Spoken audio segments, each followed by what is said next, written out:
My name is Senator Kevin Matthews, Oklahoma State Senator for Senate District 11 in Tulsa, the home of Greenwood and the 1921 Centennial Commission, which I was the founder and chair of. And I want to talk to you today about the Entrepreneur Shadow program that I started in 2008, 13 years ago. When I ran for office, I saw there were things happening in my community with young people. Parks were closing. There was nothing for them to do. And many of them from single parent homes, when their parents were, or your parent was away at work in the summer, when they're out of school unsupervised, that's when they're most prone to gang violence and teen pregnancy. And so with parks closed and nothing else to do, I thought I would start with children in my neighborhood. And literacy was an issue, reading scores for some of the children that I was mentoring through the 100 Black Men mentoring program. We first started playing basketball with them and playing games with them, bringing them candy when they made good grades. But there was research done about a large percentage of people in the district that had never seen a Black man read in their home. And so we started a program where we started to, on one page, we would read a page and enunciate the words correctly. And on the other page, they would read and we would correct them. And reading scores tripled the first year. And so we changed our mentoring model to an educational mentoring model. And then later, by 2008, we started looking at entrepreneurial mentorship. And so we started thinking, or I started thinking, that the Black Wall Street mindset that went away after the 1921 massacre, and then when Greenwood came back and then it was destroyed by urban renewal, then the spirit was destroyed. And the spirit of entrepreneurship doesn't just happen automatically. Someone has to lead that. And our national motto was, they will be what they can see. And so they needed to see entrepreneurs to become entrepreneurs. And so we started the first week of July putting these young people with business owners 3 hours a day, 4 days a week, for them to see how to own a business, a legitimate business. And so that's when the Youth Entrepreneur Shadow program started, which the 100 Black men have elevated to a whole nother level.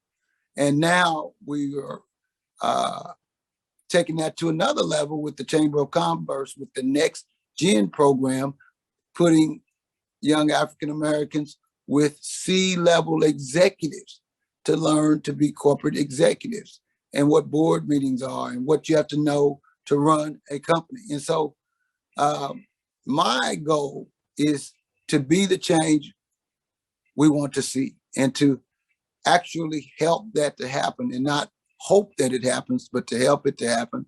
And so that's what we're doing here in Tulsa. And I have a nonprofit called Urban Innovative Development Corporation, innovative ways to develop urban areas. And I've written a book called Empowering the Powerless, the 5 Steps to a New Way of Thinking. And that new way of thinking is to teach young people the power of giving, saving, investing. Give, save, invest before you spend the rest, and the power of passive income. And so that's how wealth is built, and that has to be taught, not just the basics of math, not just spelling, but how that applies into running companies, organizations, and leadership. And then finally, communication skills that are so important. And so I am now reconstituting my board, and we're now starting to teach young people about buying property, about managing money, about leaving a legacy to the next generation. And so we tried to move these young people out of the poverty mentality that I came from in a Section 8 area of town, and got exposed to something different when I joined the Tulsa Fire Department, in which I was blessed to become the first EEO recruitment officer, recruiting minorities and women to the fire department, and then ultimately heading that fire department administration for over a decade, $52 million budget, 694 employees at the time. And I try to tell these young people, if I can come from the Seminole Hills Section 8 area, head the fire department administration, go ahead and become a state representative, and now the chair of the minority party in the Oklahoma State Senate, they can too. But we have to model that. We have to bring young people with us to have them see what we do in meetings, to have them know what we have to know to manage people, operations, and businesses. And so I'm so excited because my own two sons that I raised as a divorced, and I say single parent, but their mother was very active. She's remarried and very active. But in my home, they were raised with me alone, and they are outstanding. And so I believe that we all have that potential. But there's a saying that goes, if we knew better, we do better. And we that have had these opportunities, I believe, especially in my community, us Black males, we have an obligation to go out and help somebody else to enjoy the things that we've learned, because they're all our children, not just our birth children, they're all our children. I had a guy tell me when I was frustrated after losing 2 times running for state representative, I said, I just don't want to do it. I just want to just raise my kids and go on. And he said to me, well, that's great that you raised your children and you have a happy home. He said, but what about the street in front of your home? What about the neighborhood that street is in? And what about the city that encompasses all those neighborhoods? It's great if you're blessed to have a great home and have great children and have raised them to do well. But what about the children they're going to interact with? What about the ones next door down the street? What about the ones that have lost a parent to death or prison or drugs or something like that? And that's what carries me forward today, is because when I was growing up, and it was very difficult for me with my mother as a single parent raising myself and my sister, I always wished I had help. And I did. I did get help from my ministers. I did get help from my coaches and my teachers. And so I feel that it's my responsibility to help others. I believe that blessings go through you and not to you. And we can't change the minds many times of people 40, 50, and 60 years old. They talk about a tree, an older tree that is bent is almost impossible to straighten. But if you get a seedling, you can grow it in the direction that you want. And so I choose to work with young people, and I believe we can change this society one child at a time.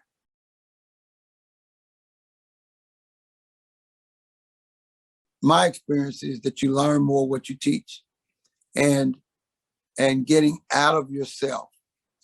We all have problems. We all have things sometimes that we worry about. But when we get outside of ourselves, those things go away. And one of the most rewarding things that I've enjoyed in my life is imparting into another young person. You may not live forever. I mean, you will not live forever, but your ideas can live forever if you plant them in a young person. And so just take a little time to come out and choose a young person that you want to impart some of your time, talent, and treasure with. It'll be one of the most rewarding things that you can do in life.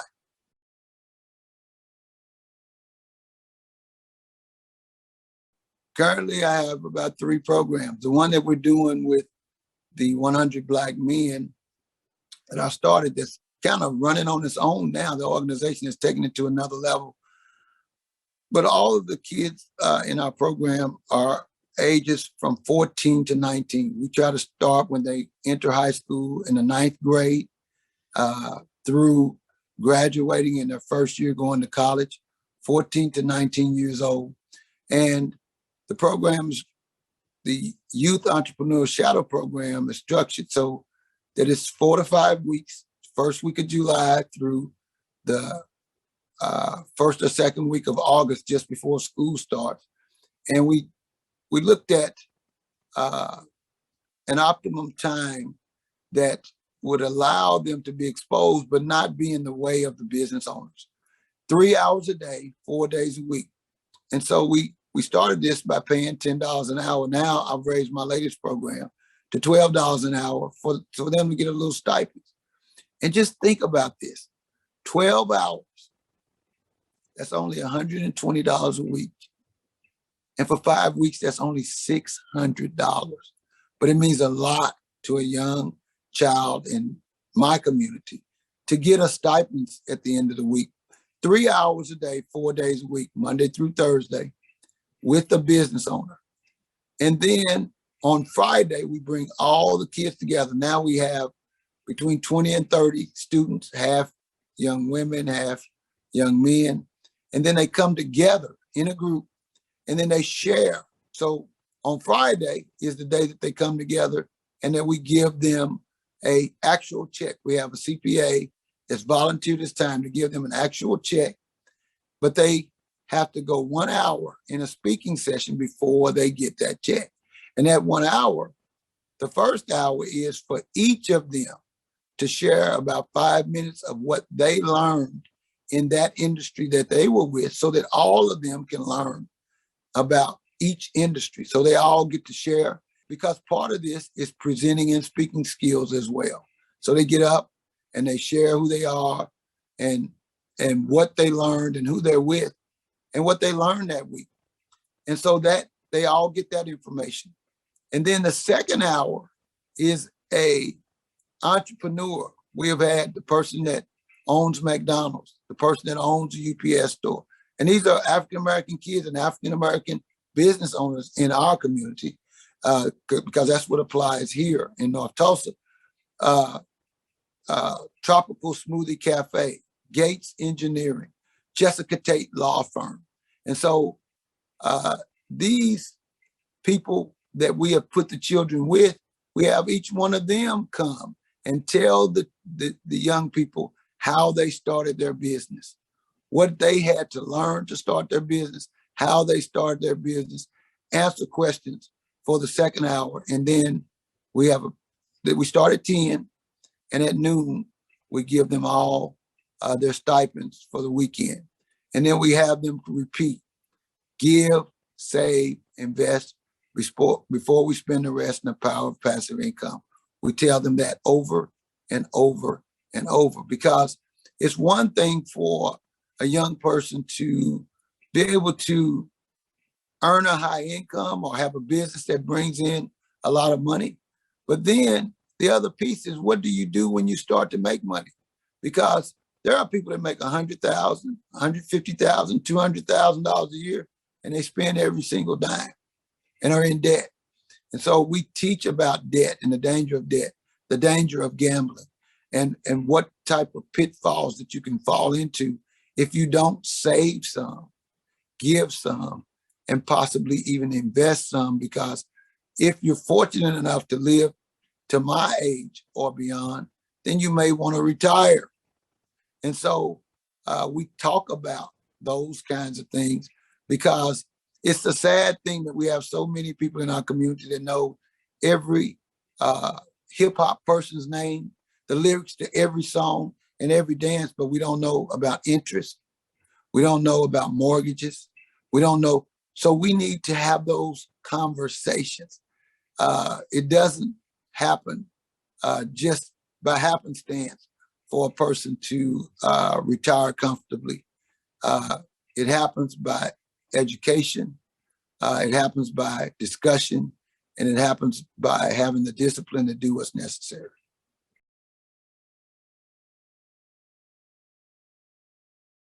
25 to 40% of our kids that go to college actually graduate. We have about a third of our young people that continue to come back to that industry. We even had a young person that went with Derek Gates Engineering that works with him right now. We had a lady that went to Jessica Tate Law Firm, and she interned with her and got a job there. And so we have conclusive evidence that this has made an impact not only on the student, but the business owners that may end up enjoying working with a young person and then take a personal interest in their education, and then sometimes moving all the way into their profession. And so that's exciting. And I have today, I'll be meeting with one of my young mentees that started with us at 17. He's 24 years old now. He has his own business, and now he's going to be going with me to help me with the program. We have a young lady that graduated from our program that is an electrical engineer and a social media engineer as well. She's been speaking across the country. She's one of the most sought after persons in her industry. She is, I met with her. We had lunch just 2 weeks ago. And she is now, she's making more money with her own business than her job. And she's really vacillating between whether or not she should just step all the way off. But she's learned enough that her income, which is significant, where she works as an engineer, her personal business has surpassed that. And so that's the kind of examples that we want, is for these young people to have an option, and they have more options to live a healthy and wealthy life.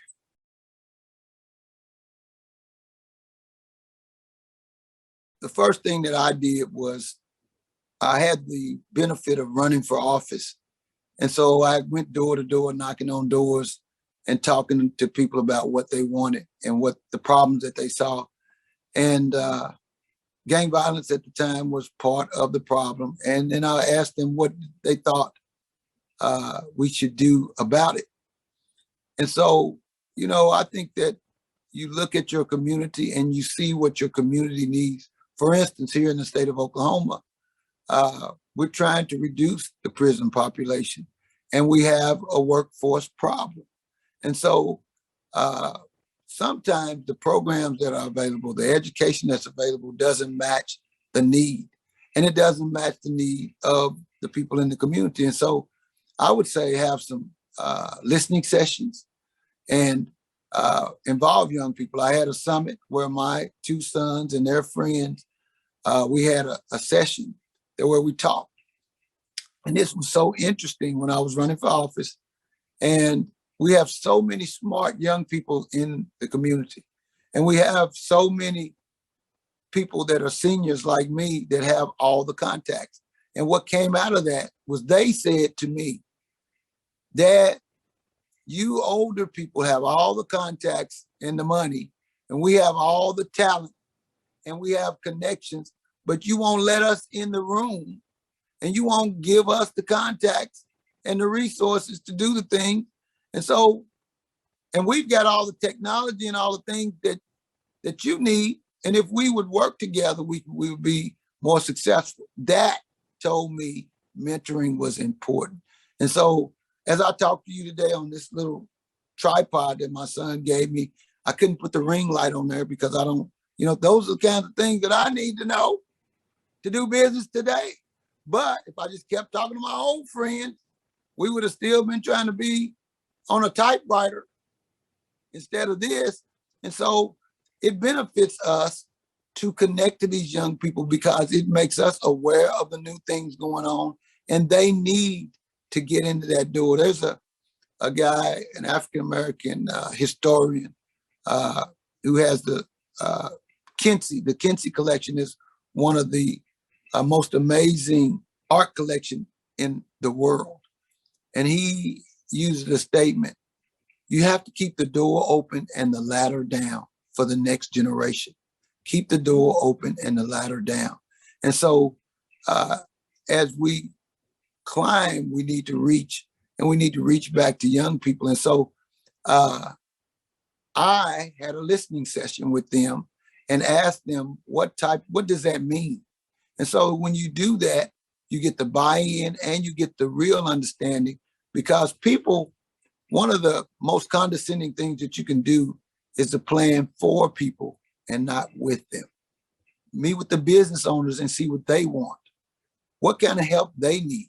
And so, part of the issue was these business owners loved working with children, but they didn't want to be at their expense while they're trying to make money.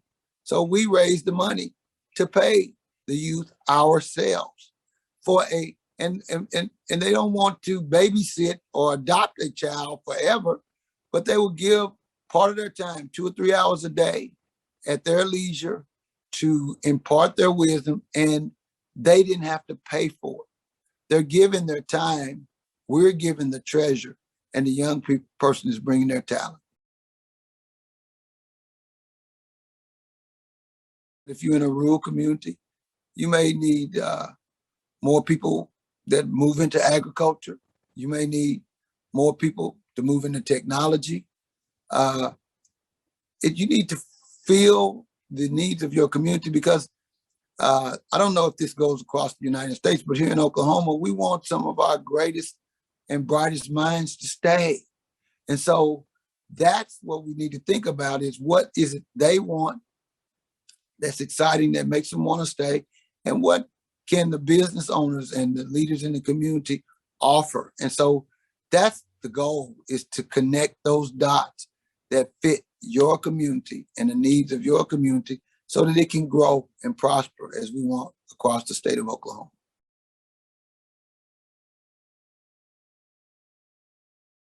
I just believe that we're on this earth for a short time. My goal, and the goal of mentoring, is to leave it better than it was when you came. And that's what you can do with another young person. God bless.